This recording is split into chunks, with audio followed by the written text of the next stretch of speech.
ولد عباس واقف يا الجروح وجه الماي من شافاه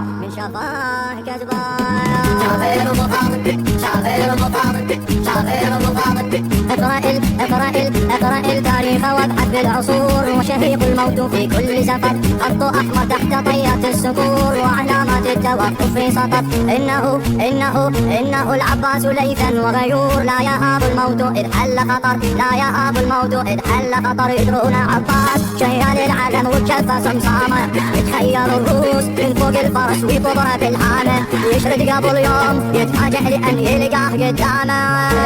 ما مش صوت مني صول مثل البايع وسرعه يتمنون سالم لا يرجع شاغير ابو فاضل شاغير ابو فاضل شاغير ابو فاضل شاغير ابو فاضل شاغير ابو فاضل شاغير ابو فاضل عندما يعلو صراخا وعويل اعلموا العباس قد صاح علي اعلموا ان الرؤوس ساقطات وهوت والارض دما تمتلي انه العباس يقصد الفرات وبدا صوت الزئير يعتلي طفى عباس حارب الرقب ضموها من سيفه البيد فقار زلزال غضب ياكلهم بحيفه السيف كالنار وذروس الحطب يحرقهم بكيفه هذا الواد ذاك الحين طالع ضايع بخيبر